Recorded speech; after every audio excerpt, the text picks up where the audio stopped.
E esse é um encontro de agosto, né, de 2025. A gente está aqui com a Eduarda Rocha para falar um pouco sobre o livro Poesia e Felicidade, que ela lançou em 2024, esse aqui.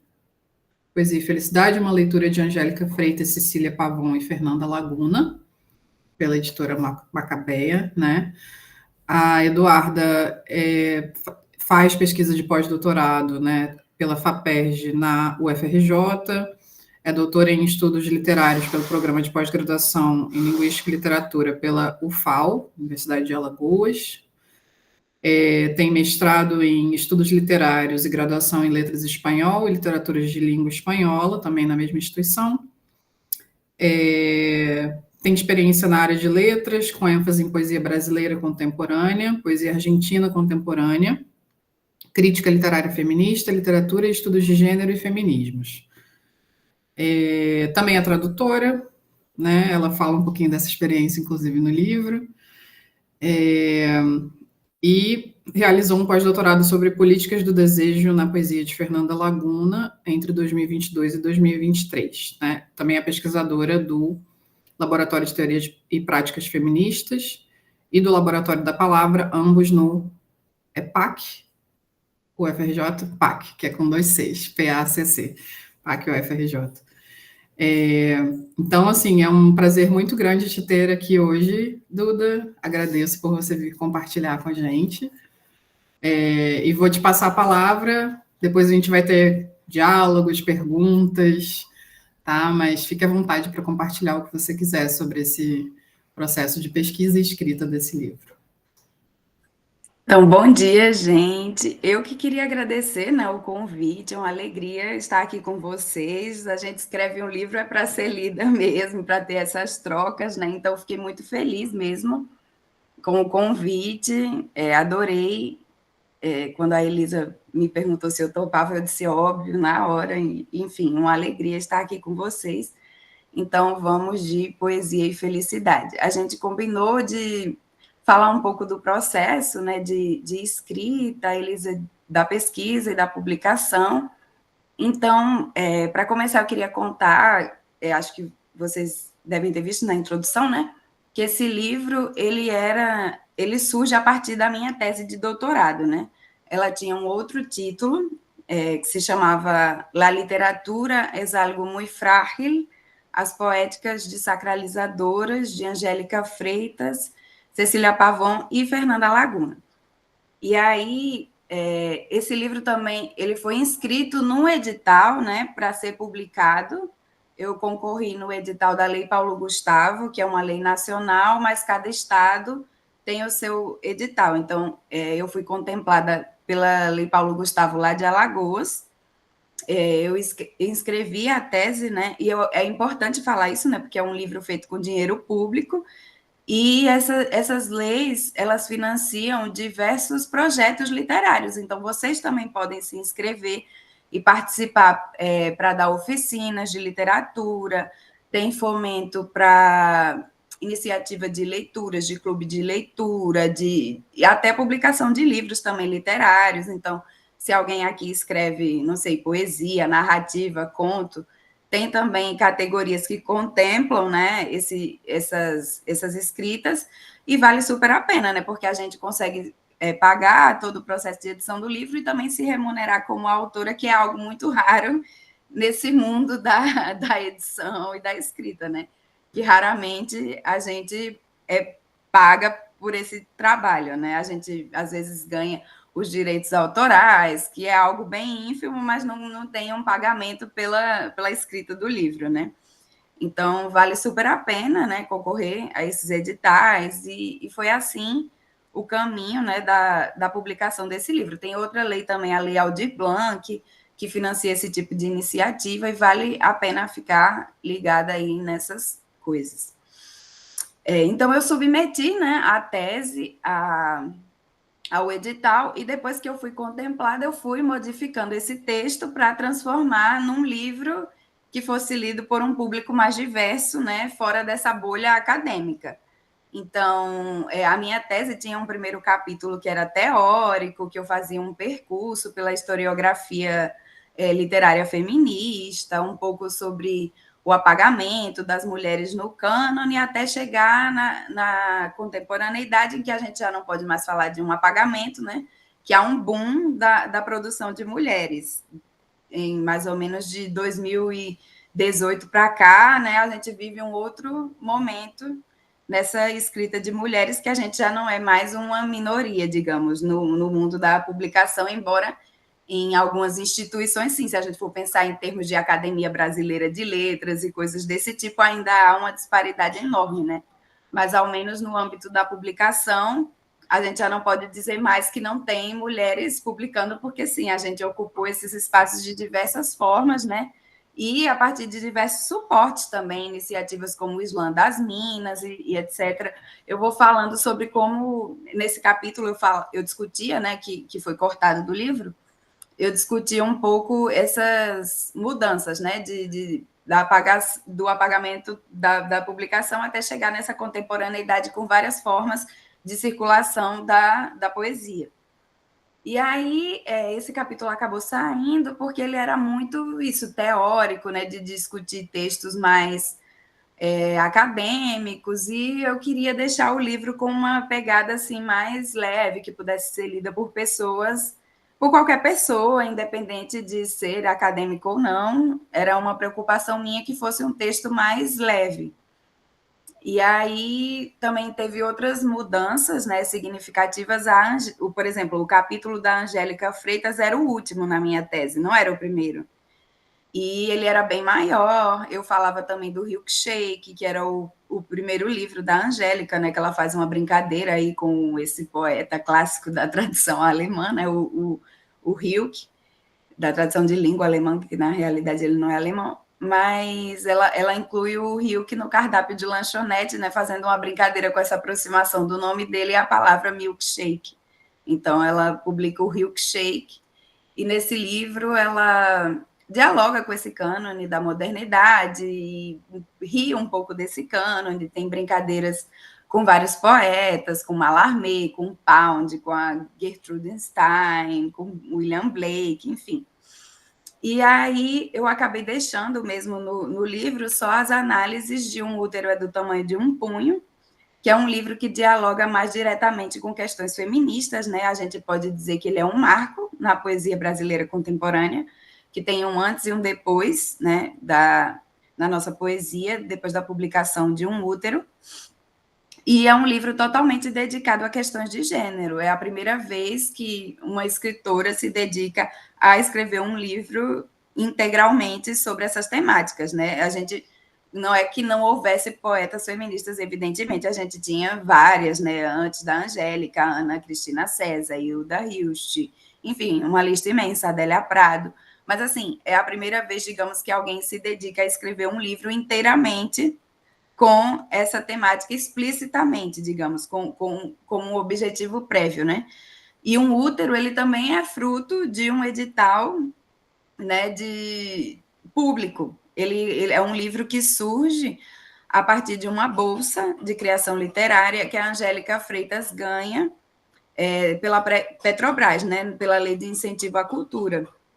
Então, é interessante a gente falar sobre isso, né? Sobre esses livros e essas publicações de mulheres, sobretudo, que foram postas em circulação a partir desses editais públicos, né? E é assim que a gente tem, imagine, um dos livros mais importantes assim da poesia contemporânea, publicado graças a um edital, né? E um pouco a tese, né? Eu começo na introdução, eu falo um pouco desse trânsito entre as duas Bahias, né? Que é o mote assim da aproximação, digamos, entre esses dois projetos, né? A viagem que a Angélica Freitas faz à Bahia Blanca, na Argentina, e a viagem que a Fernanda Laguna e a Cecília Pavon fazem à nossa Bahia, né? A Salvador. E a partir dessas duas viagens, né, desses trânsitos poéticos entre o Brasil e a Argentina, através das duas Bahias, surgem dois projetos que são significativos para as poesias contemporâneas dos dois países, né, que aqui, no nosso caso, é a publicação de Um Útero é do Tamanho de um Punho, e lá na Argentina, a fundação de Belleza e Felicidade, né? Que era essa editora em fotocópias, galeria de arte, que eu vou falar já já mais um pouco sobre isso. E aí, esse livro da Angélica, né, como eu vinha falando, que é o primeiro capítulo, ele surge a partir da experiência da Angélica com feministas em Bahia Blanca. Então, ela começa a conviver com um grupo de ativistas na Argentina e começa a se preocupar com essas questões, né? Se perguntar por certas coisas e decide escrever esse livro como um projeto para investigar o que é uma mulher. Não que esse livro traga uma resposta pronta ou feita, mas ele traz algumas reflexões, né, sobre essas questões de gênero. Então, é um livro dividido em 7 sessões e, né, aqui, né, em Poesia e Felicidade, eu escolho 2 sessões especificamente para trabalhar, que é a que se chama Argentina, né, e os 3 poemas com o auxílio do Google. E a partir dessas 2 sessões, eu vou discutindo algumas questões de gênero e trazendo também esse vínculo da Angélica com a Argentina, né, que está também no centro da minha pesquisa, o trânsito entre a literatura dos 2 países, né. E nessa sessão argentina, a Angélica recupera várias poetas, escritoras argentinas que são referências centrais para ela, né? Sobretudo a Susana Teno, que é uma poeta que a Angélica também acabou traduzindo. Esse livro, que se chama Ova Completa, foi publicado pela editora Jabuticaba, né, em tradução dela. E é um livro que eu também analisei na minha pesquisa de mestrado. Na minha dissertação, eu estudava a Angélica Freitas e a Susana Teno, e era um pouco sobre memória, escrita. E o último capítulo da minha dissertação, eu tratava sobre questões de gênero, mas já era o final, né, da minha pesquisa. E isso eu defendi, né, a dissertação mais ou menos na mesma época em que eu entrei no doutorado. Então, eu fiz tudo junto, não tive férias. E 2016 era o ano que a Dilma estava sofrendo o golpe, né? Então, eu estava muito ativa nessa militância contra o golpe e, sobretudo, com o movimento feminista, né? Que a gente entendia que esse golpe era também uma questão misógina, que era a primeira mulher presidente, que não era só era uma questão política que também estava implicada com questões de gênero. E eu estava fazendo parte das ocupações, eu não sei se vocês lembram que a primeira coisa que o Temer fez quando entrou foi acabar, né, com o Ministério da Cultura, e aí teve uma ocupação de diversos espaços públicos que eram geridos pelo Ministério da Cultura. Então, lá em Alagoas, a gente ocupou o prédio do IFAM. E aí eu estava participando dessa ocupação, foi nesse contexto que eu termino a dissertação e começo a escrever o projeto, né, do que seria a minha tese. E aí eu tinha essa preocupação na pesquisa, eu queria trabalhar com questões de gênero, queria continuar com a Angélica, mas eu não queria mais continuar com a Susana Teno, porque eu queria estudar poetas vivas. Eu queria um pouco trabalhar, ver o que está acontecendo, né? Pensar o que é que as mulheres estão escrevendo agora. Então, esse processo de encontrar, né, o que seria o meu corpus foi revisitando textos. Eu conheci a poesia da Cecília Pavão antes, né, óbvio, de escrever o projeto. Eu conheci primeiro a poesia da Cecília, antes de conhecer a poesia da Fernanda. E foi através de uma tradução de uma poeta também muito incrível, que se chama Marília Garcia. Não sei se vocês conhecem, mas se não conhecem, recomendo muito. A Marília tinha uma revista, amo, junto com a própria Angélica Freitas, né, e um poeta que se chama Ricardo Domenech. Eles 3 tinham a Modo de Usar, que era uma revista, e essa revista tinha também um blog. E nesse blog, eles publicavam muitas traduções. Então, muitos escritores e escritoras que chegaram ao Brasil pela primeira vez foram primeiro lá na Moda de Usar, isso no começo dos anos 2000, né? E aí, nesse blog, por exemplo, a Angélica publicou várias traduções próprias, e a Marília publicou uma tradução da Cecília Pavon, de um poema que se chamava Bicicleta Roubada Sequestrada. Isso foi lá para 2011. E aí foi a primeira vez que eu li um poema da Cecília, e alguns anos depois, a Marília me mostrou esse livro, um livro da Cecília Pavon. Eu falei esse livro como se vocês estivessem com um livro aí, por isso que eu ri. O livro da Cecília Pavon, que se chama Um Hotel com Mi Nombre, né, um hotel com meu nome, que ele tem na capa, eu conto essa história, eu acho, no livro, né? Ele tem na capa uma vampirinha de um filme que eu amava. E é um filme super lado B, que se chama Deixa Ela Entrar. Não é um filme conhecido de modo algum, assim, é um filme sueco, assim, super alternativo. E eu, gente, que eu fiquei encantada com aquela capa, né? De encontrar ali uma personagem de um filme que eu adoro e tal. E me interessei primeiro pelo livro, né? Pela capa. E aí eu comprei esse livro e ele acabou ficando ali meio de canto, assim, não foi uma coisa que eu mergulhei e amei pela primeira vez que eu li. E depois, né, nesse processo de reler as coisas, de estudar, pensando, né, nesse objetivo que eu tinha de fazer uma leitura feminista, né, da cena contemporânea, eu volto a reler várias poetas e encontro de novo a Cecília Pavon nesse outro momento. E aí eu fico encantada com aqueles poemas, né, com a simplicidade da escrita dela, que eu acho que foi a primeira coisa que me pegou, assim, que me cativou, né? De como ela escreve de um modo que aproxima a gente da poesia. Porque a gente lê os poemas da Cecília e a gente pensa, eu também posso fazer isso, né? Eu também posso escrever, não é uma coisa de outro planeta, para um grupo fechado, específico. Ela fala de temas muito cotidianos e próximos, e eu acho que isso aproxima a gente da poesia. E foi também a partir dessa leitura, né, durante a minha pesquisa, que eu também quis começar a escrever, a brincar com isso. E aí eu entrei na oficina da Cecília, né, que por sorte ela dava uma oficina online também.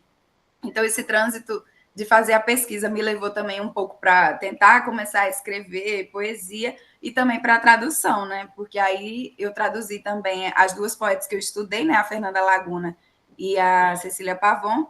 Eu tive a alegria de traduzir as duas, né? A Fernanda saiu pela mesma editora, é uma antologia que se chama Um Chamado Telepático de Socorro, que saiu pela Macabea, a mesma que publicou o meu livro.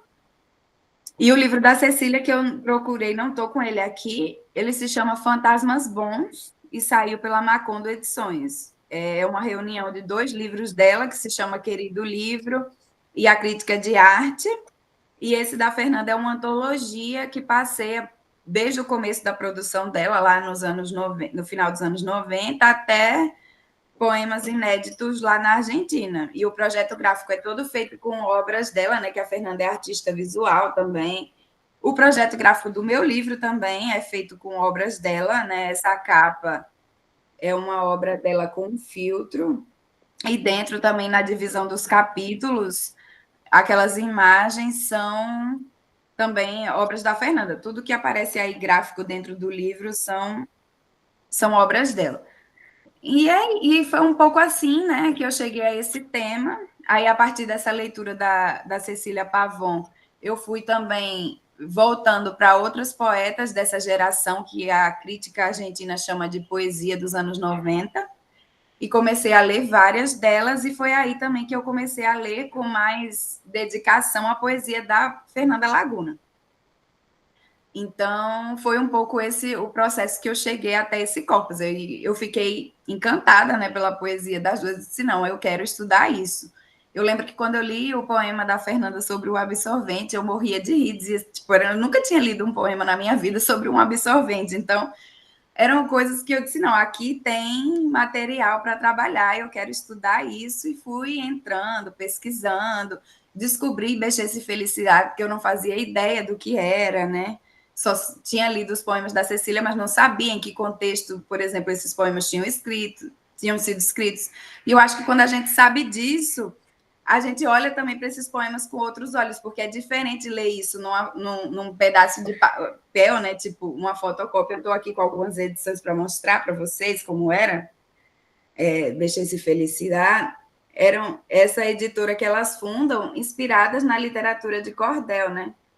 Depois dessa viagem a Salvador, na Bahia, que elas conhecem a literatura de cordel, aí tá todo... Eu coloquei para ficar fosco, né? Ficou meio... Dá para ver, né? Tem alguns livros que são só, que elas chamam de livro, que são só uma folha, ó. Esse aqui é uma folha dobrada. E aí tem a revista que elas fazem juntas também, né? A Ceci Fer, que é hilária, assim, super engraçada, que elas tiram muita onda com a cena da poesia daquela época, com o cânone, tem foto da Shakira, tem tradução de música da Pink, bem, elas são bem escrachadas as duas, né? E era um pouco esse movimento de se colocar e existir como poetas nesse meio super machista, que, né, decidia quem vai ser publicado ou não, e elas puderam existir tendo a própria editora de maneira precária, né? Beijas e Felicidade surge como editora nessa época de crise da Argentina, um pouco como agora, né? A Argentina sempre vive umas crises econômicas terríveis, e a crise de 2001 foi, assim, tremenda, né? Muita gente ficou em situação de rua, aumentou muito a pobreza na Argentina, era uma época que não se tinha dinheiro para nada e muito menos para comprar livros, né? Então, se proliferam as editoras independentes, feitas de modo artesanal, e Bexês e Felicidade tinha essa característica de ser a mais trash, digamos, de todas, porque era um papel dobrado ao meio, né? Muitas vezes, um livro. Então, isso tornava também a literatura mais acessível e colocava em circulação poetas que jamais seriam publicados em livros com lombada naquela época, né? Porque além do suporte ser precário, a literatura que circulava nesse suporte também era mais precária. E tinha um catálogo muito queer também, né? Várias dissidências de gênero daquela época foram publicadas em Bexês e Felicidade. Eu diria que quase a totalidade do catálogo, com raras exceções. Elas próprias, a Fernanda Laguna cria nessa época também um heterônimo lésbico, né, que é a Dália Rossetti, que existe até hoje. Ela continua publicando narrativa, as narrativas dela são todas assinadas com esse nome, Dália Rossetti, e tinha essa pegada bem queer em Bexês e Felicidade. Acho que isso era uma diferença também em relação às outras editoras da época. E tinha essa questão, isso como eu já falei, da precariedade do suporte, porque uma fotocópia não é um livro que entra numa biblioteca, né? Onde é que você guarda uma coisa como essa?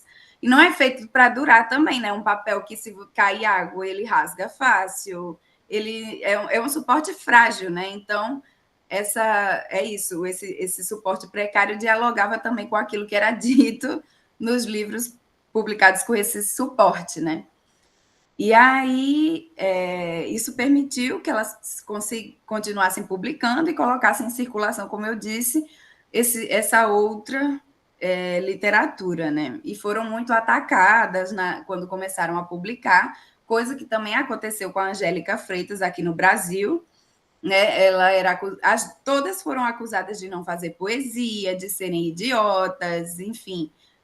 Era uma crítica bem misógina, até chegar a um ponto em que elas se transformam em poetas, das principais poetas dos seus países, né? Porque o mesmo que aconteceu com a Angélica aqui, que eu acho que tem muito a ver também com a crítica feminista e com a recepção feminista da obra da Angélica, que é o que levanta esse livro, né? Que já sofreu tentativa de censura, né? Eu falo sobre isso também no livro, não sei se vocês leram essa parte, mas o livro foi alvo de uma moção de repúdio na Universidade Federal de Santa Catarina, em que um deputado, né, do PL quis proibir que o livro fosse leitura obrigatória na UFSC. E aí, por sorte, não deu certo, teve o efeito contrário, porque essa tentativa de censura gerou curiosidade, então o livro vendeu bastante, ainda bem. E com a Fernanda e com a Cecília lá na Argentina, não houve diretamente uma censura, né, institucional, como aconteceu com a Angélica, com a tentativa, né? Mas havia uma crítica muito violenta. de acusá-las de idiotas, de imbecis, de que isso que vocês fazem não é poesia, isso daqui é irrelevante, enfim. E quanto mais atacavam, né, as duas, mais elas diziam, agora a gente vai ser mais idiota ainda. Tinha uma coisa de devolver, né, esses adjetivos negativos e ressignificar. Então, elas faziam muita coisa de propósito. Essa revista aqui, a Cecifeira, ela é uma grande tiração de onda com a cena masculina dessa época, né? E os poemas são super engraçados, super irônicos, e um pouco esse embate, né, que existia entre a crítica e elas ficou meio velado, assim. Hoje em dia, as pessoas podem até não gostar do que elas fazem, mas já não tem mais coragem de dizer como diziam naquela época, né, digamos. Então, elas ficaram como grandes referências para essa geração que veio depois delas, né? Acho que um pouco como a Angélica Freitas também é uma referência central para muita gente que veio depois dela. A Cecília e a Fernanda têm também essa característica. Essa oficina da Cecília forma muitos poetas, né? Muita gente jovem começou a escrever depois de frequentar a oficina da Cecília, porque tem também essa versão online, então pessoas de vários lugares podem participar. E elas duas se tornaram poetas centrais para a cena, né, da Argentina. E aí era um pouco esse movimento que eu tento falar, né, no livro, assim, de como elas desacralizam a literatura e conseguem se inserir nesse meio a partir dessa desacralização, né, a partir desse embate com a tradição que elas constroem o lugar delas enquanto poetas, né? E aí teve essa mudança no título, né, que a minha tese trazia, essa questão da desacralização no título, mas eu achava que era um título muito burocrático, assim, que um livro de circulação maior, assim, do que uma tese, precisava de um título mais leve, né, assim. E aí que eu cheguei em Poesia e Felicidade, fazendo essa relação com o Bexesa e Felicidade, né? E é daí que vem um pouco esse título do livro. Bom, então já falei da escrita, da pesquisa, da publicação.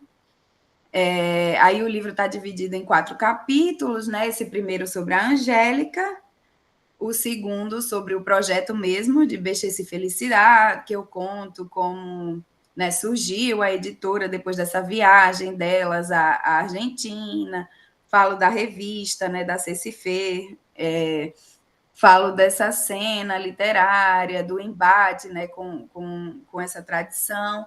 Na minha tese, tudo isso era um só capítulo. Bexesa e Felicidade, a Fernanda Laguna e a Cecília Pavon estavam todos dentro do mesmo capítulo. Aí depois eu fragmentei. Foi por isso também que o capítulo da Cecília acabou ficando um pouco mais curto, porque no da Fernanda eu incluí coisas que eu escrevi já depois da tese, que foram da minha pesquisa do pós-doc. Tem uma parte que é Fernanda, poeta, revolucionária e dona de casa, que é quando eu falo da relação da poesia da Fernanda com a militância feminista. E aí, essa parte não estava na minha tese, entrou depois, né? Que já era uma pesquisa do pós-doc. Então, esse livro ele é meio que uma junção, né, de vários textos, de coisas também que eu escrevi depois do doutorado. E o que eu acho interessante nessa parte da Fernanda Laguna, né, é como ela trabalha com várias disciplinas, né? Ela é uma multiartista, e, ao mesmo tempo, todas essas facetas dela dialogam entre si, né, no trabalho dela. Então, esse lado militante dela, que é muito forte, e ela funda uma sucursal de Bexesa e Felicidade numa favela de Buenos Aires, né? Numa época em que todas as galerias de arte da Argentina estavam abrindo sucursais na Europa, ela diz, não, eu vou me voltar para a periferia. E ela começa um trabalho artístico lá, que se chama Bexesa e Felicidade Fiorito, e ele existe até hoje, né, nesse bairro de Vila Fiorito, que é conhecido por ter sido o bairro onde o Maradona nasceu. e é um bairro muito pobre, né, da província de Buenos Aires, que tem esse trabalho artístico de. Ela tem uma escola de arte para crianças, para jovens, e as mães dessas crianças começaram a se aproximar do projeto e juntas elas fundaram o Ni Una Menos Fiorito. O Ni Una Menos é aquele movimento feminista da Argentina, né? Que eu falei há pouco, que elas escreveram o livro junto com a Cecília Palmeiro sobre os bastidores, né, dessa revolução. E esse movimento feminista foi o que intensificou a militância que culminou com a descriminalização do aborto, né? Vocês devem lembrar. Aquela campanha dos lenços verdes já existia desde o final dos anos 80, mas os protestos, né, organizados pelo Ni Una Menos que trazem essa massividade para essas manifestações. Então, ela junto com as mulheres de Fiorito, fundam o Ni Una Menos Fiorito, então elas têm as próprias assembleias delas, que discutem as questões do bairro, né, os problemas específicos daquela população, e elas fazem também uma panela popular que alimenta várias pessoas, várias famílias do bairro, centenas de famílias, gratuitamente, todos os sábados. Então, as pessoas vão lá e podem comer de graça, né? Elas têm esse trabalho e tem o trabalho também com a arte, né? Das oficinas, e essas mulheres estão produzindo agora cerâmica, fazendo um trabalho belíssimo. Inclusive, uma delas, a Júlia Dias, teve uma obra adquirida pelo Museu Moderno de Buenos Aires, uma peça dela de cerâmica. Então, é um trabalho muito interessante que a Fernanda faz lá em Vila Fiorito, que eu tive a alegria de participar também quando eu estive fazendo pesquisa na Argentina, né? Eu sigo no pós-doc e continuo estudando também, entre outras poetas, elas duas. E quando eu vou para lá, eu participo dessas ações. Eu dei uma oficina de poesia lá, que virou um fanzine. Era o dicionário da Real Academia Fioritense, né, que era uma brincadeira com a Real Academia Espanhola, que é quem dita as regras da língua espanhola, enfim, todas aquelas regras de acentuação, de ortografia, do que entra, do que sai. É a instituição por excelência, né, séria da língua espanhola. Então, a gente fez um glossário que era de Fiorito com palavras e gírias do bairro. Foi muito divertido também, a gente riu muito fazendo. E, assim, é um trabalho que eu gosto muito de fazer, assim, de participar, né? Nesse processo da pesquisa, eu também me envolvi com essa questão da militância lá em Fiorito. E é isso. A Fernanda, não mencionei, mas ela é uma das grandes artistas argentinas também, né? Eu estava falando desse caráter multidisciplinar, né? Da produção dela. E ela é uma das principais artistas do que se chama de geração dos 90 também, né, dos anos 90. Ela tem obras em vários museus importantes ao redor do mundo, né, no Guggenheim, no próprio Malba, lá da Argentina. Agora ela vai fazer uma mostra individual no Reina Sofia, na Espanha, né, que é tipo o museu mais importante da Espanha. Então, ela conseguiu se desenvolver muito bem nessas duas carreiras, né, de poeta e de artista visual, e tem também esse trabalho como militante que eu acho muito incrível, assim. E ela acaba relacionando todas essas coisas em todas as produções que ela faz, né? Porque, por exemplo, no Ni Una Menos ela fazia instalações para as manifestações. Ela construiu um telo lésbico, que é tipo um motel lésbico, para que as pessoas pudessem se pegar durante as manifestações, né? Que elas contam no livro, inclusive, que as manifestações eram um lugar também de muita paquera, porque tinha muita gente ali reunida, convivendo intensamente.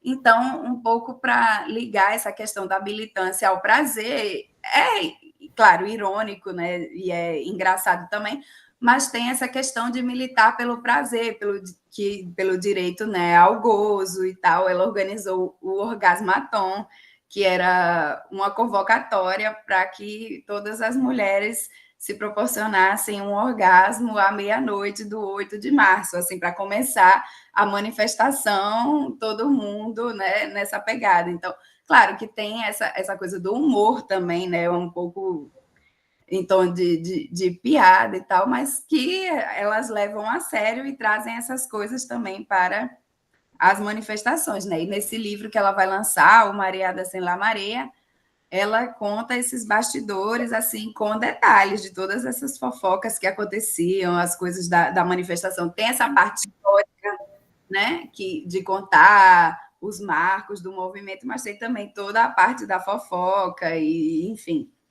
que é um pouco naquela esteira da Silvia Federici, né, que politizou a questão da fofoca, então elas levam isso a sério e fazem um livro super engraçado, mas que, ao mesmo tempo, também conta, né, esses bastidores da Revolução. Bom, eu acho que eu já falei bastante, né? Se vocês quiserem comentar. Maravilha, Duda, muito bom te ouvir. Eu vou começar fazendo algumas pontuações e tal, depois eu vou abrir, vou pedir para o pessoal que quiser dialogar com você abrir a câmera, pelo menos para fazer a pergunta, para você conseguir ver as pessoas. Mas, nossa, eu anotei muita coisa, assim, para, de repente, em outro momento a gente conversa sobre algumas questões, mas uma coisa que me chamou muita atenção no seu trabalho foi pensar nessa dimensão do espaço, né, do Beleza e Felicidade como esse local, né, que acaba tendo uma importância e uma função no que a poesia vem a ser em si, né, então no fazer dos textos. E nesse ponto eu acho que o seu trabalho dialoga muito com o meu, né, com o meu trabalho pesquisando a poesia das mulheres do Black Arts Movement, né, e do quilomboje no Brasil. Porque no Black Arts Movement, né, em 1965, nesse momento em que esses poetas se organizam ali em Nova York, é organizada uma escola de arte chamada Barts, no Harlem, que existe ainda, né, e que passa a ser essa espécie de espaço onde as pessoas se reúnem, trocam, fazem oficinas, trabalham em performances, né, estudam juntas, etc., e que difunde esse movimento também que tem essa ressonância poética, né?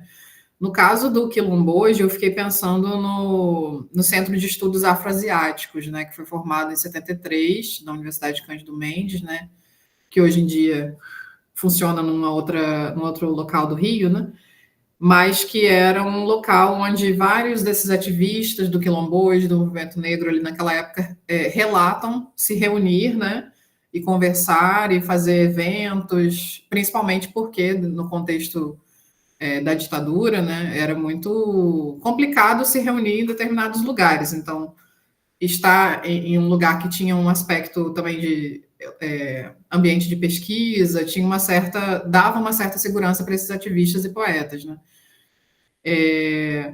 Então, eu fiquei pensando no Beleza e Felicidade como na diferença desse espaço, porque ele está um pouco destituído de uma certa ideia de instituição, né? Que seria uma ideia que daria para associar esses outros dois espaços que eu mencionei, né? Já que o Beleza e Felicidade é voltado para essa cultura underground, né? Que parece que é formado de uma maneira mais orgânica, né? Entre as coisas que vão acontecendo ali. E aí eu queria te ouvir sobre isso, assim, como você percebe a importância desse espaço na criação e na fruição da poesia, porque isso me chamou a atenção muito também, né? O fato dessas festas existirem, desses momentos para as pessoas escutarem poesia, produzirem, eu imagino que em outros momentos também, né? E ouvirem, né? Fruírem da poesia. Então, como que você vê essa questão do espaço não institucional e de como que isso ressoa na escrita? Então, foi um espaço super importante. Ele existiu do final dos anos 90, né? 99, a Cecília Pavon sai ali por 2003, 2002, 2003, e a Fernanda dá continuidade até 2007 como espaço físico, né? A galeria, a editora em fotocópias como ela continua existindo porque ela vende, a Fernanda, os livros em feiras, porque uma fotocópia é uma coisa muito fácil de você reproduzir, né? É só você fazer outra e outra e outra e vira um livro infinito, né? É uma Xerox o livro, então é fácil de reproduzir. Mas como espaço físico acabou em 2007. E foi muito importante justamente por ser um lugar de encontro, né? eu acho que a importância principal era essa coisa de criar comunidade, né? De reunir as pessoas e pessoas que não se encaixavam naquela cena, nas coisas que estavam acontecendo, né? Que tinham outro desejo, uma forma de fazer poesia que era mais livre, né? E havia uma liberdade muito grande para experimentar. Você pode ler o que você quiser, que você não vai ser julgado, digamos. Então, as pessoas se sentiam à vontade para escrever e para ler, para apresentar as coisas. E você chegava ali junto, começava a frequentar e acabava virando parte do catálogo. Então, era basicamente isso. O catálogo da editora ia se armando de acordo com essas relações que iam se estabelecendo, né? As amizades que iam se formando ali naquele espaço. Então, aconteciam shows, as mostras, né, de arte também, que não eram, evidentemente, as obras de arte canônicas da época, eram mostras super trash, a galeria era uma parede descascada, tipo um porão, assim, sujo, era um lugar precário. Então, esse espaço, ele ajudou também, uma coisa muito importante, é a colocar essas diversas artes em diálogo, porque os artistas plásticos eram poetas, os poetas acabavam se tornando artistas plásticos, porque havia essa liberdade de criar e de fazer. Então, você não precisava ser um gênio para ser um artista, digamos. Então, as pessoas se sentiam à vontade para ir experimentando. E isso é uma coisa que eu acho que marcou muito a cena da Argentina, porque existe um diálogo muito mais intenso entre a poesia e as artes visuais do que aqui, por exemplo. É muito comum que os artistas sejam poetas e as artistas, né, façam as duas coisas. E aqui eu não acho que seja tão comum. A gente tem alguns exemplos, mas não é algo tão comum como é lá, né? Então, eu acho que uma das coisas legais desse espaço foi isso, deixar as pessoas à vontade, né, se sentirem à vontade para participar e para criar, né? E colocar as pessoas em convivência. E que elas pudessem, né, existir dentro dessa cena mais, não sei, mais rígida, mais séria, digamos. E era o espaço da galera alternativa na época, né? Era onde as pessoas se encontravam. Eu fui para um evento que era a comemoração dos 20 anos de Bexesse Felicidade. Aí fizeram uma homenagem para o espaço num lugar que se chama Casa Brandon, em Buenos Aires, que é um centro cultural queer.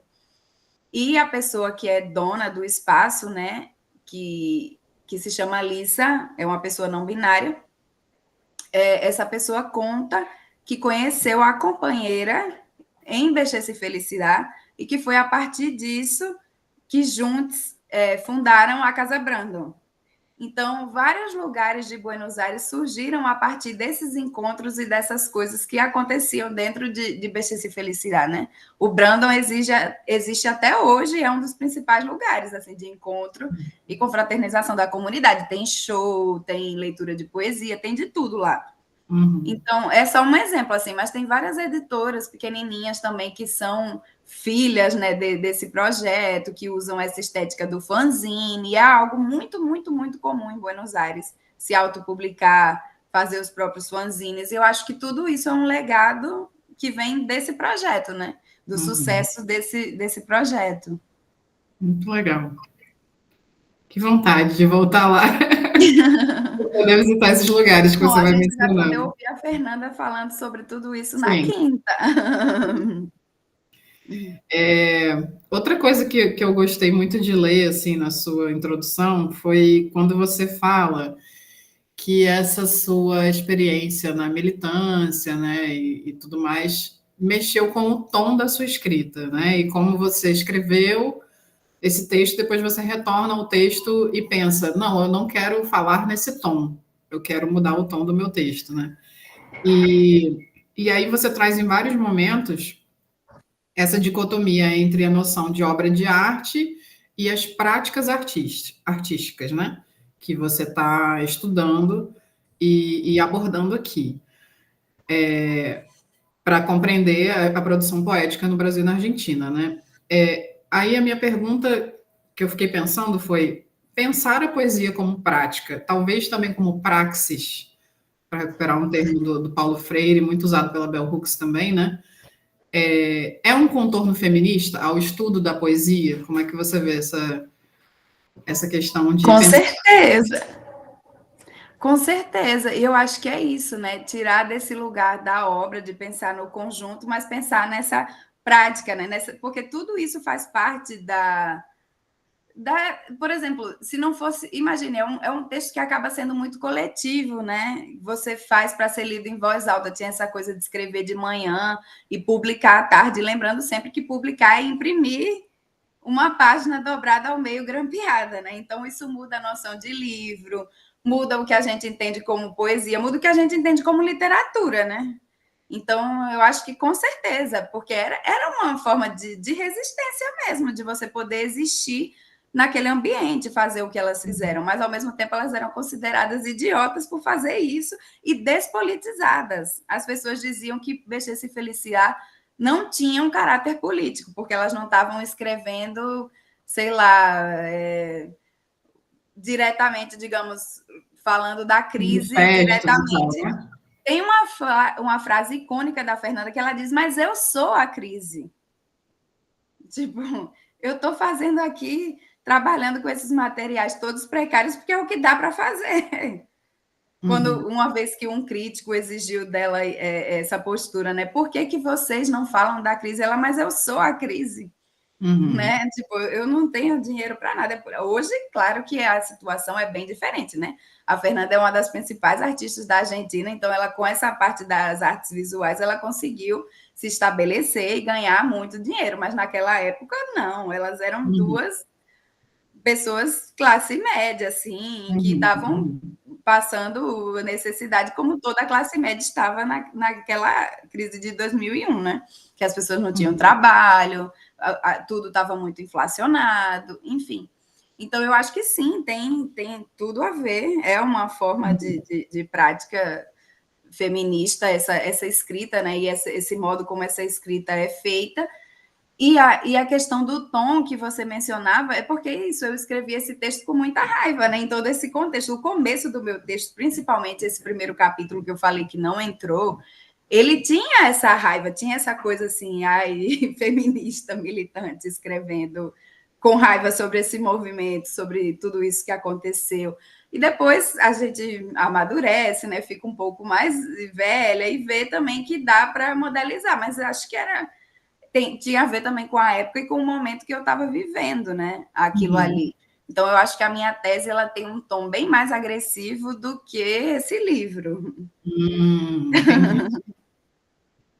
Ok, ótimo. Gente, vou abrir. Se vocês quiserem levantar a mãozinha, pode ser que ajude aqui. Pode falar, Mari. Oi, Eduarda, adorei conhecer sua pesquisa, parabéns. Obrigada. Filha de uma poeta contemporânea, Juliana Krapp, que é dessa geração também, da Marília Garcia, e agora só que ela publicou ano passado o primeiro livro, Uma Volta pela Lagoa, e ela aborda muito todos esses temas, né? Então acompanho muito através dela, assim, essa geração, né? O que eu fiquei pensando, lendo o seu livro, te ouvindo falar, é uma pergunta, na verdade, bem assim, simples, né? Se a ideia do título, e fiquei também assim, a existência de uma editora que reúne tudo isso, acho realmente interessante. Esse diálogo com as cartoneiras também me interessa, acho muito legal essa proposta punk mas até então eu achava que as cartoneiras eram muito masculinas, né? Mas enfim, o que eu queria te perguntar é o seguinte: essa ideia de beleza que ela reivindica, ela é mais irônica ou não é literal? Porque eu penso muito nessa sugestão de uso da beleza como método da Cristina Sharp.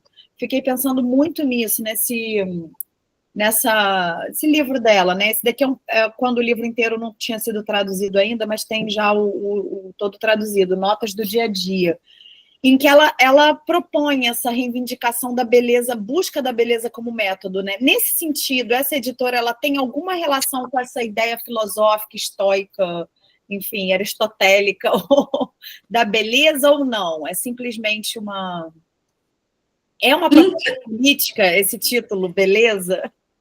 Então, uma das questões, justamente que foi ótima a sua pergunta, porque encaixa com o que eu estava falando antes.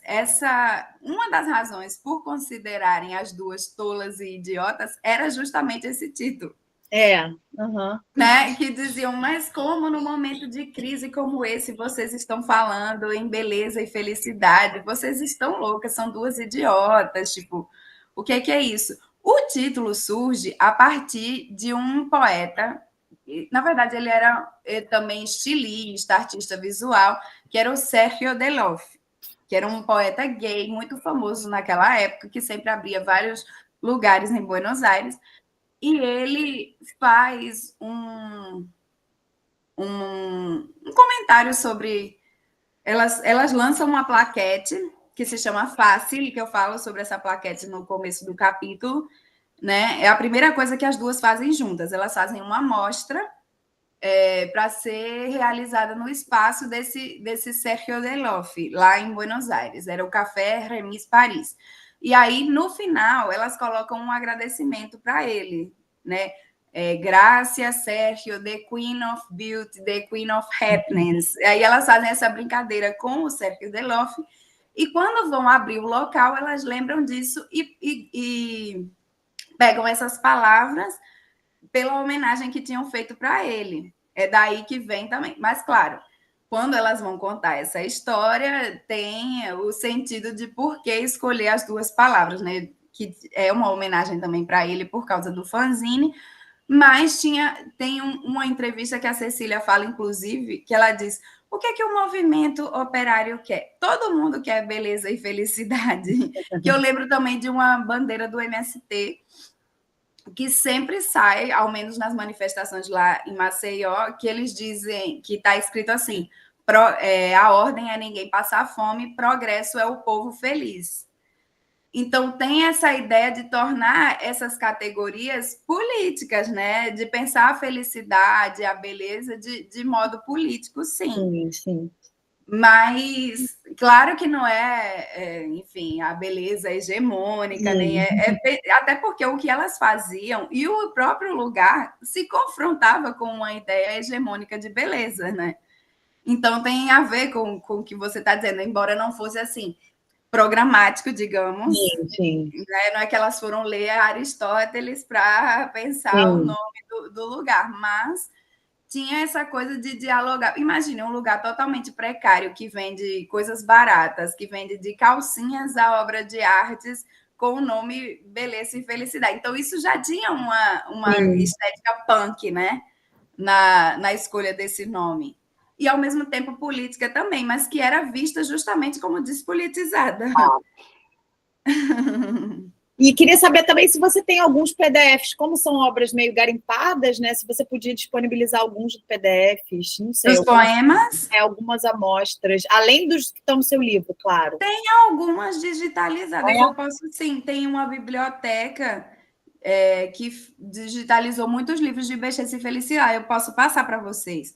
E alguns desses poemas estão também nessa antologia da Fernanda, que saiu pela Macabea, né, que tem poemas que eram dessa editora. Mas tem muitos, muitos livrinhos digitalizados. Eu passo para vocês, sim. Obrigada. Eu passo para a Elisa.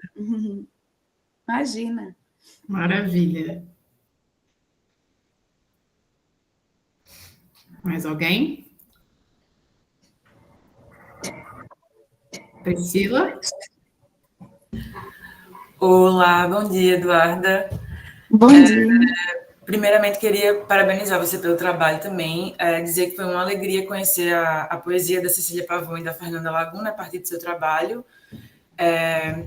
Me lembrou um pouco o trabalho de uma poeta lá do Porto, chamada Patrícia Lino. Eu não sei se você conhece. Conheço.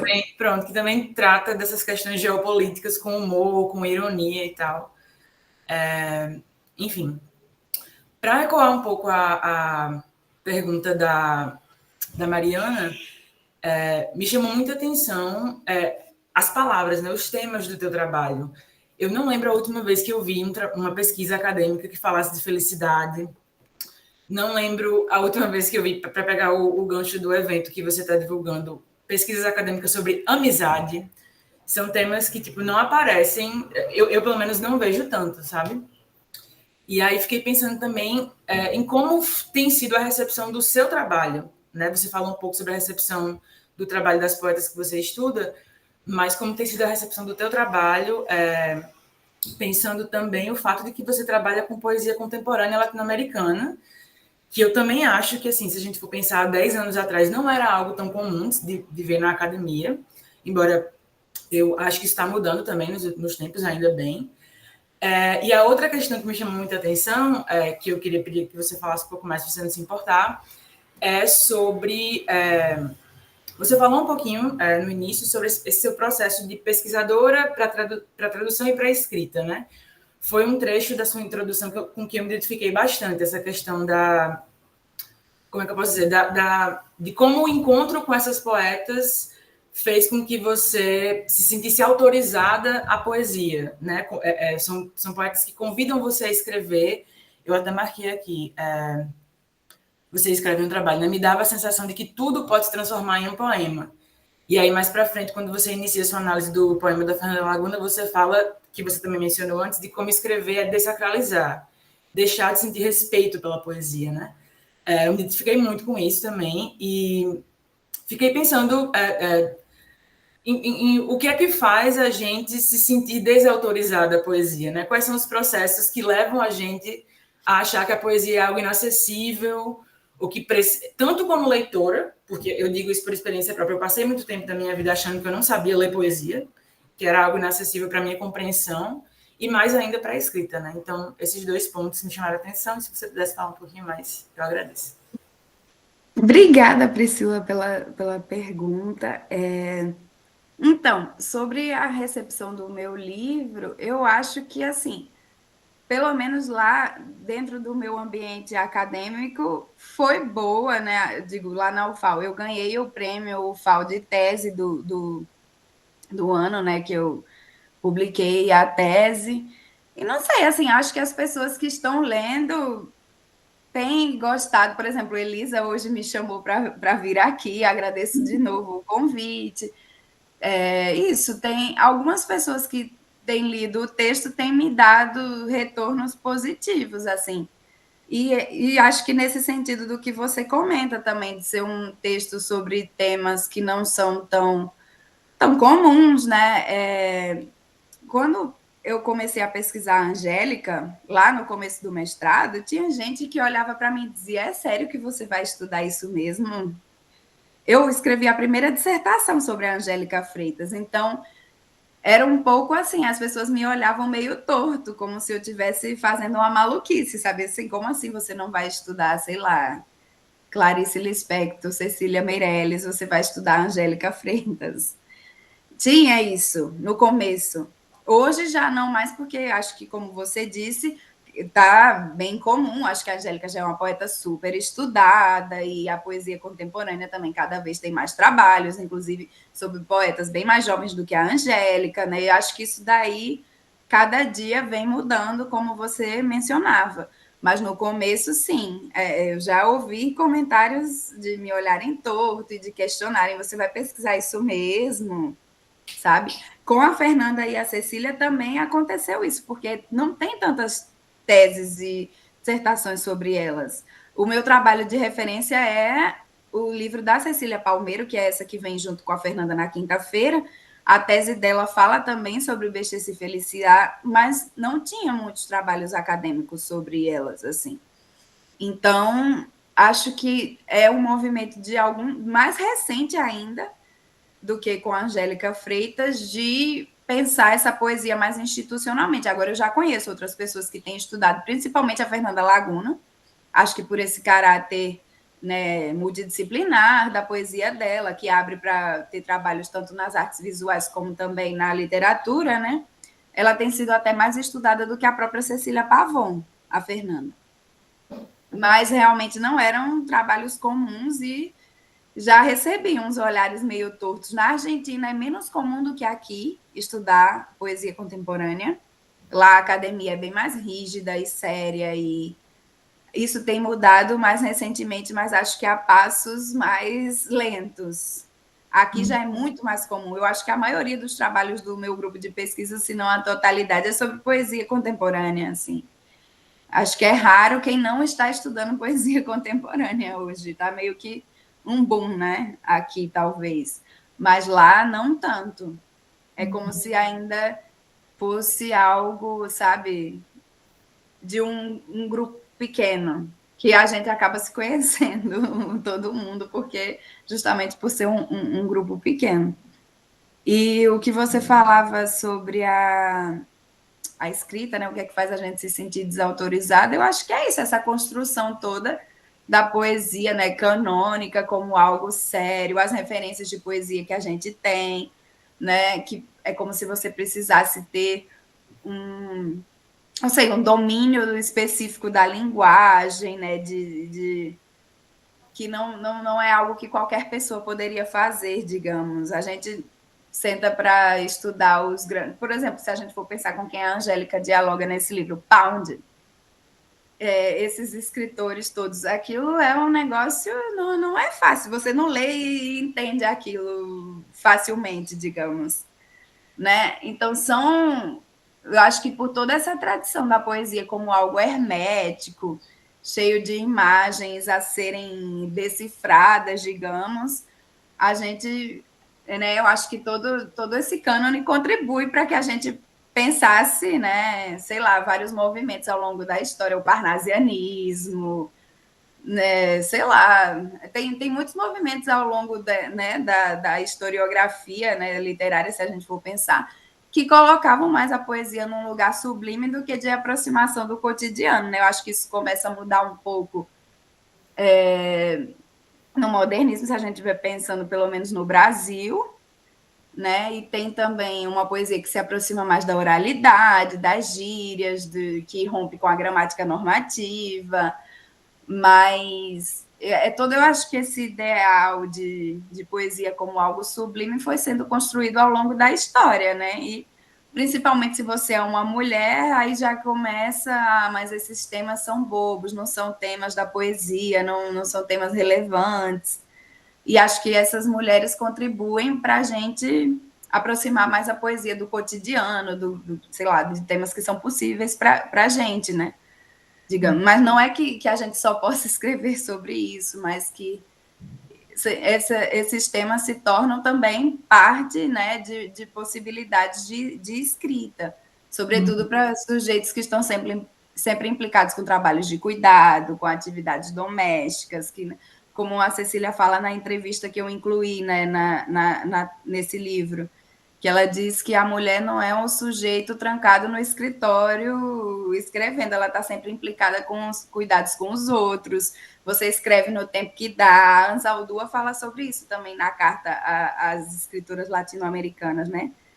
Ela fala sobre escreva na fila do banco, segurando um bebê. Tipo, é o tempo que dá para você escrever e quais são os temas que você vai abordar, né? Então, não vai ser essa poesia do homem branco trancado no escritório. Acho que, não sei, é um pouco por aí que vai, pelo menos, a poesia dessas poetas. E foi o que me fez também, isso, me sentir convidada, porque eu lia esse poema, sei lá, como eu dizia, o poema do absorvente. Você diz, gente, mas isso eu começava a rir, né? Porque eu disse, não é possível. E assim, a gente se sente convidada a escrever, porque a gente pensa, qualquer pessoa pode escrever isso, não precisa ser um gênio. Então, eu acho que tem essa performance, né, que elas fazem que a escrita parece algo muito fácil, muito próximo da gente, e acho que isso acaba desacralizando essas noções rígidas, digamos, de literatura. Maravilha, Duda. Mais alguma pergunta? Comentário?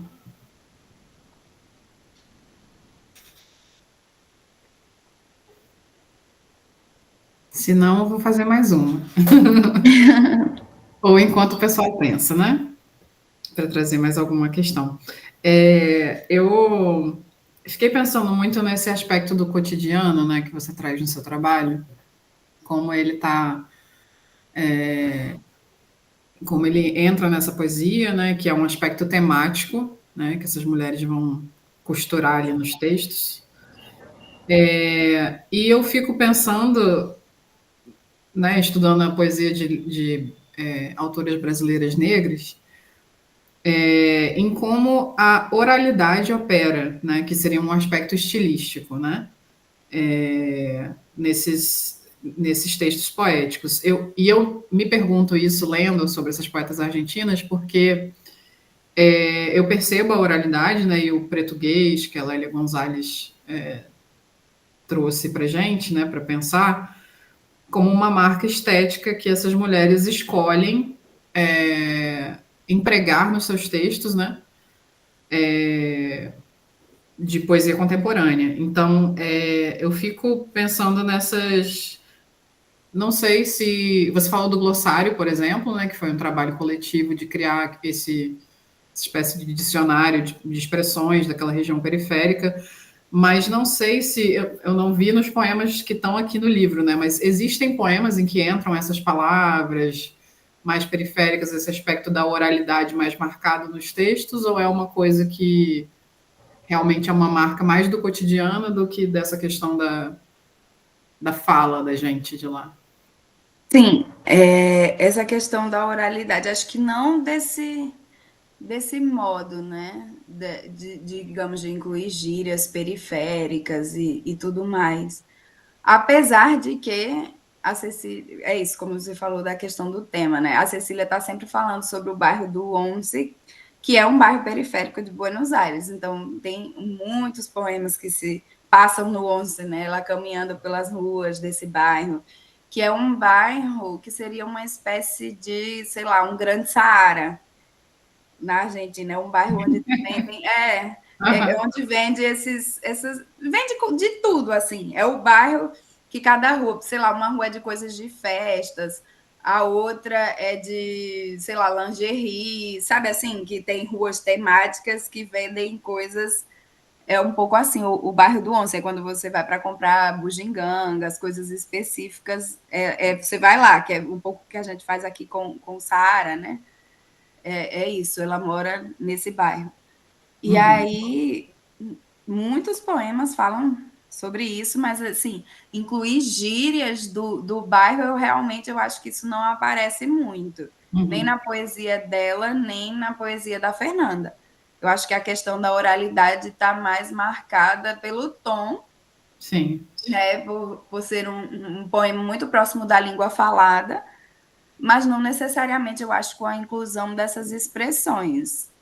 Acho que é mais no campo temático mesmo e nesse tom dos poemas do que no uso das expressões. Agora, os poemas das mulheres de Fiorito, aí sim, porque elas publicam também as coisas que elas escrevem, né? Que existe essa editora, a Bexese e Felicidade Fiorito, que são as edições delas. E aí, sim, nos poemas delas, com certeza, que são mulheres periféricas, né, não brancas, e é outra pegada, assim.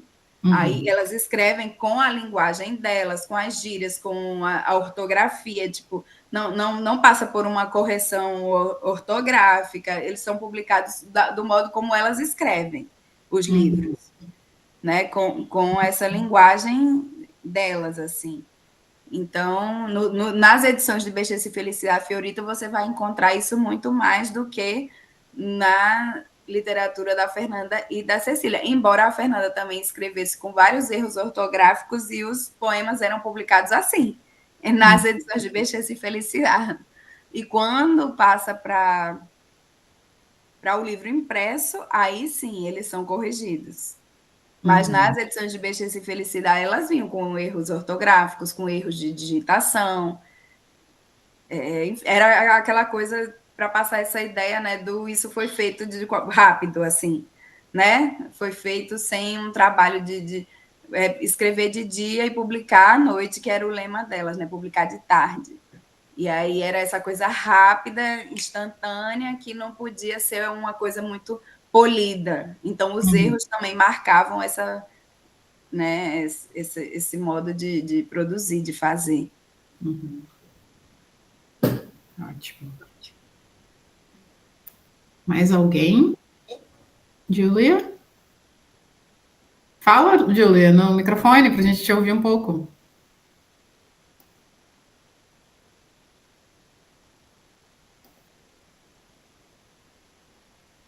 Ela disse que o Rio. Que o ritmo atribui uma ela escreveu É. no chat, né? O ritmo atribui uma fluidez ao tom dos poemas. Sim, com certeza. É o que dá essa ideia, né? Que aproxima a gente do poema. Uhum.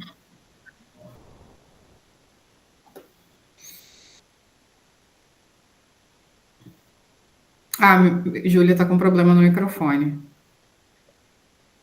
Mas tudo bem, se quiser acrescentar alguma pergunta, alguma coisa no chat, a gente lê aqui, tá? E aí eu acho que um aspecto mais formal, digamos assim, né, do texto, que eu acho que seria interessante você compartilhar aqui, por isso, né, porque a gente tem pesquisadores iniciantes, né, e mais experientes, uma variedade aqui. Eu queria que você falasse um pouco sobre a sua escolha de marcar o gênero na escrita, né, de usar o barra, as barra os, né. Quando você começou a escrever, assim, se é desde o mestrado, o que te levou a fazer essa escolha? E eu achei muito interessante que quando cheguei lá na 114, que quando você comenta que a Cecília e a Fernanda se referiam ao seu público quando elas escreviam como as nuestras leitoras, né? Então elas faziam isso também, eu achei interessante ver essa atenção no seu texto, assim. Tanto isso, foi um aspecto formal que me chamou a atenção, quanto a escolha de colocar os poemas na sua integralidade, para dialogar com o seu texto, que não está num tom super acadêmico, mas é um texto, né, acadêmico no sentido de vem de uma pesquisa acadêmica. Depois eu vou ler a pergunta da Laura aqui, mas essas duas questões me chamaram a atenção. Se você quiser comentar alguma. Sim, então, essa questão do gênero era uma preocupação minha, assim, desde o mestrado. Eu gostaria de ter incluído a linguagem inclusiva nessa tese, né? Era para ter também o gênero neutro na publicação do Poesia e Felicidade, mas esse livro foi feito em tempo recorde, por uma exigência do edital, né? Eu tinha que publicar sim ou sim até o dia 31 de dezembro de 2024, para fazer a prestação de contas do edital. Então, foi aquela correria para conseguir editar e publicar o livro. Então, a gente há um esforço ainda de tirar, por exemplo, em vez de falar leitores, falar quem lê, né, de usar palavras que para não usar o masculino, né, como plural totalizante. Mas acho que ainda falta, por exemplo, é uma preocupação minha incluir o feminino, mas acho que precisava também incluir o gênero neutro, que foi algo que faltou nessa pesquisa, né, na publicação desse livro. E a Fernanda e a Cecília, sim, elas na Cecifeira, elas falam nuestras leitoras, acho que por uma compreensão também de público, né? Que a maioria do público delas eram mulheres e o que elas chamam de loucas, né? Que são as bichas da Argentina. Então, essa coisa de pensar nesse público como a maioria, né, das pessoas que leem a obra delas. Então, eu acho isso interessante também, que esteja escrito a nuestras leitoras, e pensando que é uma coisa de 2002, né?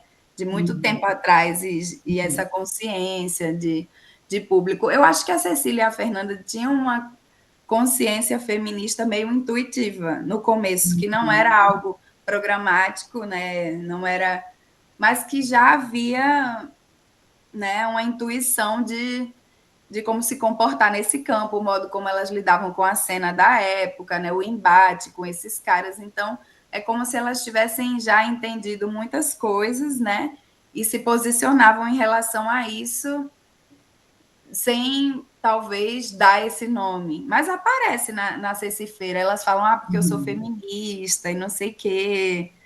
Apesar de que em tom de brincadeira, mas aparece. Então, eu acho bem interessante, assim. Tem uma parte, né, que foi a que eu escrevi no pós-doc, que eu incorporei ao livro, que é quando eu comento sobre como a poesia da Fernanda antecipava questões que seriam pautas do próprio movimento que ela faria parte no futuro, né? Do Ni Una Menos, como já apareciam assim, meio despretensiosamente, mas ela já estava pensando Por exemplo, se as mães pararem de dar de mamar aos bebês, o que é que vai acontecer com o mundo? Se as mães fizerem uma greve, e aí depois ela participa de uma greve feminista, o que era uma especulação que na época parecia um negócio meio maluco, né? Uma ideia disparatada, depois se concretiza. Então tem vários movimentos desse, assim. A centralidade que ela dá à figura da dona de casa na obra, a Fernanda Laguna. Então, tudo isso já apontava, né, para essa questão da importância do trabalho doméstico, de cuidado, que hoje é um tema super importante, super discutido, ainda mais depois da pandemia, né? Então, eu acho que já havia uma consciência feminista aí na obra delas. A Laura está perguntando quais foram as minhas dificuldades no percurso de análise dos poemas. Eu acho que eu me diverti mais do que tive dificuldades, ao menos com a Angélica, talvez eu tenha sentido mais dificuldade, talvez, porque, por exemplo, quando eu analiso essa seção do Google, que eu estou lidando com esse repertório, né, de poemas escritos a partir de um algoritmo e tal, e aí você tem que fazer um pacto de leitura, porque claro que ali também tem um trabalho de criação, que ela vai organizar, o que ela encontra, a pesquisa de invenção também, né, que a gente, enfim, lidar com isso como algo que ela tirou do Google porque ela está dizendo que fez isso, mas ali também pode ter coisas que ela inventou, enfim. E eu acho que essa parte dos poemas com auxílio do Google, essa parte do útero, é uma parte que eu achei que ficou mais, não sei, eu acho mais fluida a parte de Bexês e Felicidade, digamos. Eu acho que é a parte que é mais legal de ler e tal. Eu acho que esse capítulo da Angélica, eu gosto mais da parte da Argentina, que eu falo da relação dela com a Argentina, mas acho que essa parte dos poemas com auxílio do Google é a parte que eu gosto menos, por exemplo, que eu ainda pensei em tirar e tal do livro, mas aí depois algumas amigas que leram falaram, não, é legal, tem coisas interessantes, deixa assim. Mas era uma parte que eu achava às vezes meio truncada, não sei, mas não sei se vocês tiveram essa impressão quando leram. Eu acho ótimo você falar dessas coisas, assim, para mais pessoas saberem, né, que a gente passa por essas questões e também no processo de revisar o texto para transformar em livro, né? Para mim foi muito difícil também fazer isso com a minha tese. Então, acho interessante te ouvir também. E sobre essas pequenas práticas que você vai deixando vazar na sua fala, né? De pedir uma amiga para ler, de ouvir feedback sobre o texto, tudo isso é importante, né? Para a gente que está aqui também. A Mari está perguntando qual foi o edital.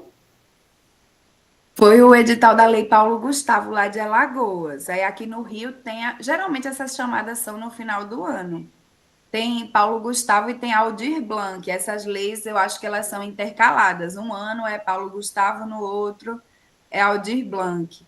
E aí esse edital ele tem várias coisas. Cada estado, né, faz o modelo do edital ao seu modo. Então, lá em Alagoas tem para livro, eu ganhei também para dar uma oficina de poesia, e aí cada chamada tem as suas particularidades, mas eu acredito que de livro todos eles têm. E aí você se inscreve, você faz um projeto, você tem que justificar, né? Tipo, qual é a importância daquele livro, mostrar a sua experiência na área, enfim. Para a gente que é de letras, já tem uma experiência clara, assim, de você dizer, evidente, né? Sou de letras, blá, blá, blá. Então, isso já facilita na justificativa do projeto. Eu coloquei também essa questão de que eu tinha, né, vencido o prêmio de tese daquele ano. Tudo que você tiver, você tem que lembrar de todas as coisas que você fez e colocar. É meio que é um pouco chato, né? Mas é aquele movimento de tentar colocar o seu currículo para cima para justificar a importância daquela publicação. Você tem que pegar aí tudo que você já fez e colocar como, né, para respaldar, digamos, a publicação do livro. Dá trabalho participar desses editais, mas vale muito a pena, eu diria. Porque eu poderia ter publicado a tese diretamente pela Macabé, mas seria um processo muito mais difícil. que a gente teria que fazer um financiamento coletivo para reunir o dinheiro, né? Talvez eu não conseguisse me remunerar, talvez as editoras também não conseguissem remunerar a elas mesmas. Então, é mais complicado, né? Você fazer um livro. E ter uma editora independente também não é fácil, né? As pessoas acham que... Mas editora independente, você vive ali na guerrilha, você não ganha nada com isso. Basicamente, quando o livro se paga, é lucro. Uhum. Verdade. Bom, Lívia colocou aqui, né? Realmente muito legal saber que todo mundo passa por esses pequenos problemas e inseguranças Mas eu na hora sou de insegura escrever. até hoje, Lívia. Acadêmica, sim. Mesmo escrevendo os artigos, a gente continua sendo insegura. Isso eu acho que acompanha muito a gente, e sobretudo as mulheres, né? Essa coisa da impostora, né? Da gente achar que... Várias vezes eu relia isso e eu dizia, gente, não, isso fui eu mesma que escrevi isso, que é muito... É um processo meio doido, assim. Uhum, é verdade.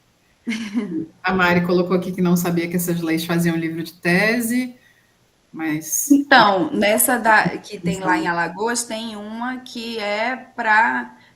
Tem uma categoria que é de livros literários e a outra que é de não literários. Aí abre margem para vários tipos de livro, né? Uhum, maravilha. Bom, se não tivermos mais perguntas, Gal, pode falar?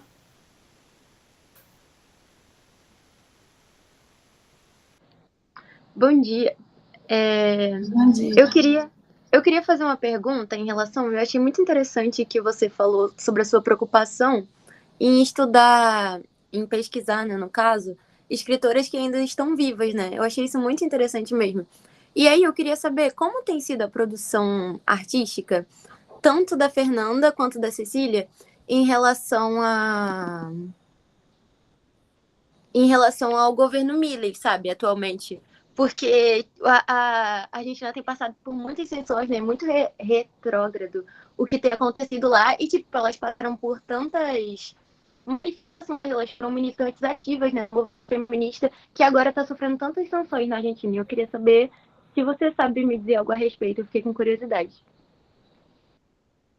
Então, sim, isso aparece mais na produção da Fernanda como artista visual do que na poesia, digamos. Ela faz muitas obras, ela tem uma série de desenhos, né, que foram adquiridos, inclusive, pelo MoMA, que é o museu mais importante de Nova York, né? E nos desenhos ela fala o tempo todo disso, fala sobre a Palestina, tem um desenho que é segurando uma bandeira Palestina livre. Então, essa questão política e contra o Milei aparece muito na obra visual dela, né? Nos desenhos e nas coisas que ela faz para as manifestações. Porque ela produz, né, como eu estava falando antes, instalações para as manifestações, né? Tanto feministas quanto para essas contra o Milei, enfim, ela pinta as bandeiras né, aquelas bandeiras que a gente leva nas manifestações, ela pinta. Então, essa parte, né, é mais gráfica e das artes visuais. Nos poemas não aparece tanto. O último livro que a Fernanda lançou de poemas foi 2018. Não, 2021, foi o Panhuelo de Mocos. E não aparece muito essa temática. O Milei ainda não tinha chegado ao poder, né? Mas diretamente de política, assim, nos poemas de falar dos presidentes e tudo mais, ela não fala. Nos poemas, não. A Cecília ainda fala. Tem um poema dela que ela falou do Macri, mas era falando de um ex dela que tinha votado no Macri. Era um pouco falando mal do cara e dizendo nunca mais eu vou me relacionar com pessoas que votam na direita. Tipo, é um poema meio engraçado, assim, que ela denuncia que esse cara era macrista, mas digamos que elas não falam dessas questões assim nos poemas, é mais nessa, né, nessa parte gráfica do trabalho dela. Os poemas dela falam mais sobre a vida mesmo, né? Sei lá, a vida íntima, digamos, do que do que sobre essas questões. Era também por isso que elas eram acusadas de serem despolitizadas. Uhum. Mas como se tudo aquilo que elas tivessem feito não fosse já uma forma de política, né? De circulação de livros, o jeito que elas escrevem já é uma forma de se voltar contra essa gente, né? Uhum. Sem dúvida. O próprio nome do projeto Beleza e Felicidade tem uma carga política imensa, né? De reivindicação dessa beleza, né? Para Pois é, essas... porque primeiro que já põe em xeque o que é beleza, né? E que beleza seria essa? Que foi até a pergunta bem interessante que a Mari fez. E é isso, né? Elas estão o tempo todo pondo em xeque essas noções, não tem um sentido cristalizado, né? Uhum. E eu acho interessante também aquela fala da Cecília, quando ela diz, mas é o que todo mundo quer. Exatamente. Bom, Duda, te agradeço muito pela sua presença, pelo seu livro, muito bom. Me fez pensar em muitas coisas, refletir sobre muitas questões. Acho que tem muita coisa ainda que eu estou refletindo, né? E vão haver outras oportunidades para a gente falar sobre, mas agradeço muito por você ter vindo aqui hoje compartilhar mais sobre esse Eu que projeto. agradeço, foi uma alegria enorme, adorei a conversa, adorei aí todas as perguntas, obrigada, né, por esse momento. Acho que para mim é uma honra e uma alegria, né, estar aqui com vocês, conversar sobre tudo isso, porque a gente escreve é para ter esses momentos mesmo, né?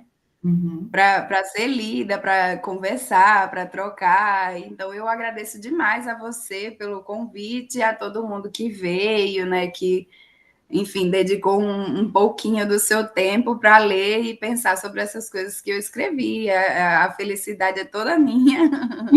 E agradeço demais a todo mundo. Muito obrigada mesmo. Foi ótimo, eu adorei. Adorei. Vocês também me fazem pensar quando perguntam, né, e comentam, também me fazem, né, rever o trabalho. Foi um papo ótimo. Muito obrigada.